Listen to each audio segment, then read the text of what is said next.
Euzubillahimineşşeytanirracim. Bismillahirrahmanirrahim. Yukarıda biz e, istiqranınki ikki qism bo'lganligini deb o'tgan to'q. Istiqro degan isbotul hukmi ala kulliyin li vujudihi fi aksari juz'iyatihi degan. Ama şu istiqro ikki qism deydi. Istiqro tam va istiqro naqisdan iborat. Istiqro tam degan narsa qaysi desa, al-awwalu istiqro تام ويكون تاما إذا كان الحكم موجودا في جميع جزئياته ويسمى قياسا مقسما كقولنا كل جسم إما جماد أو حيوان وكل واحد منهما متحيز فكل جسم متحيز فإنه حكم بثبوت التحيز في جميع أفراد الجسم لثبوته للجماد سواء كان نباتا أو غيره وللحيوان سواء كان إنسانا أو غيره. الاستقراء التام degan qaysi deydi. Birinchi istiqro tam. Istiqroninki tamning, istiqro tamning tam bo'lishi qachon hukm u istiqroninki tamning juz'iyatlarining hammasi bo'lgan bo'lsa, buni istiqro tam deyildi, deydi aparatlarning jamisi bo'lsa, aksarda emas, jamisi bo'lgan bo'lsa. Buni hamda istiqro tamnicho qiyos muqassim taqsim topquchi qiyos topmoqladi deydi. Bizning so'zimizga masalan kullu jismin imma jamadun aw hayvanun degan o'xshash. Har qanday jism ya jonsizdir ya jonliqdir. Taqsim qiladi bu. Ya jonsiz ya jonliq degan o'xshash. Va kullu wahidin minhuma mutahayyizun va kullu wahidin min al-jamadi aw min al-hayvani mutahayyizun demakda buningda. ما هو مثلا كل جسم إما جماد أو حيوان بصورة وكل واحد منهما أي من الجماد أو من الحيوان متحيز بكبرى بهذا بالصغرى ديك حد وسط جماد أو حيوان بالصغرى حد وسط محمول ولده وكل واحد من الجماد أو الحيوان ددوك وحد وسط كبرى دجو موضوع بنا بتشوتك كل جسم متحيز أنا قب قاعد ما كل جسم متحيز قاعد ده هر قندخ جسم جو بر boşluk urunne meşgul qoğucu bor boşluk urunne egelliği demişler. Çoğun hüküm kılındı da tahayyüzün subut eden cisminin aparatlarının hem cemisi de mecmuası demez cemisi de mecmulen ceminin parçası da cemi zaten yüzlem yerler mecmu çok hani köpünçe yerlerde degendek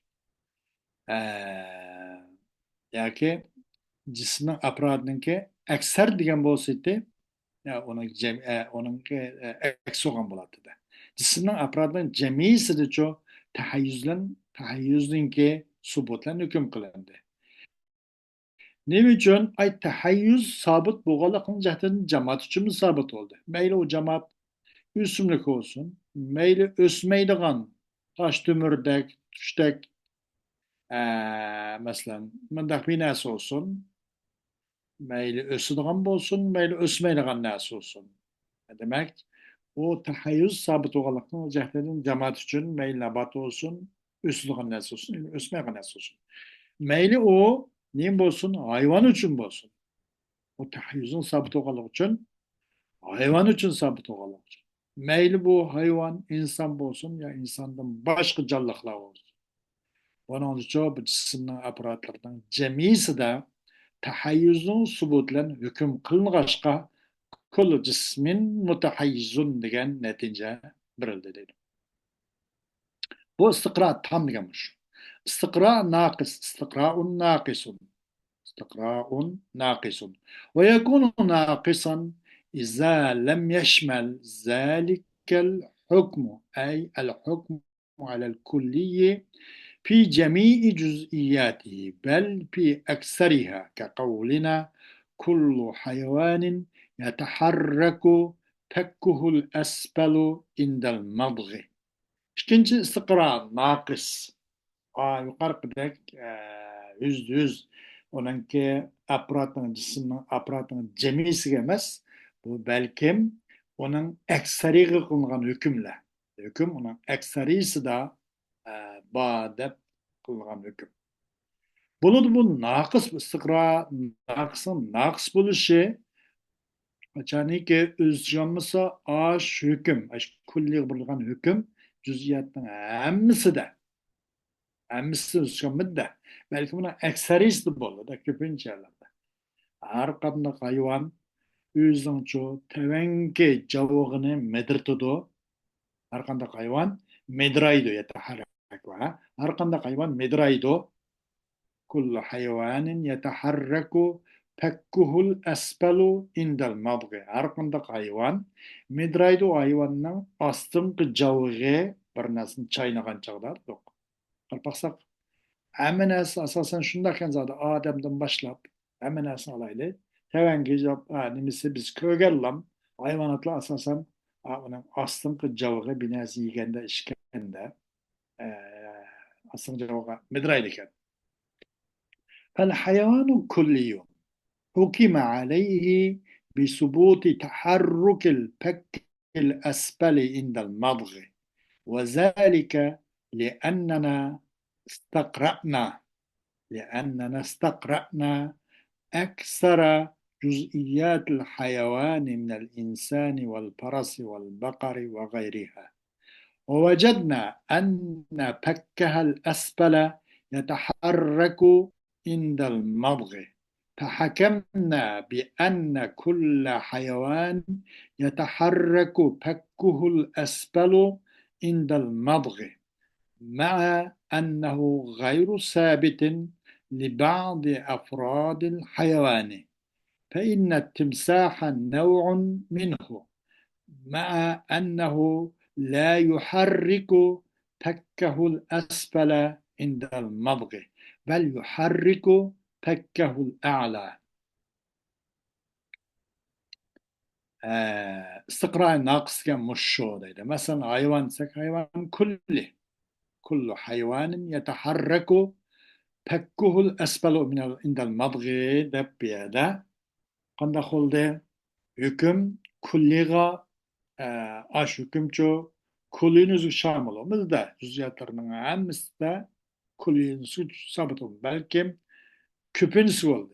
Her kanda hayvanın her kandağı o hayvanın ki aslında cavgı bir nez çaynagan çağı midraydı o da. Hayvan os kulli ben. Kulli hayvan da. Hüküm kılındı onuğa hüküm kılındı aş hayvanға hayvanчо бинесин чайнаган чагда тәмен калпигинин медрайда каллыгынын сабытлыгынан hüküm кылынды. Şu кандак дегенде чүнки biz bunu sürüş kılıp aktarıp körüp baktık. Yani istikra'na. Çünkü biz istikra kıldık. Aktarıp bahs kılıp baktık. Hayvanın o hayvan meyli insan olsun, paras, bakar ve onun başka hayvanatlar olsun, hayvanın cüziyatlarının köpünsüne aktırıp biz bahs kılıp baktık. İzlep baktık.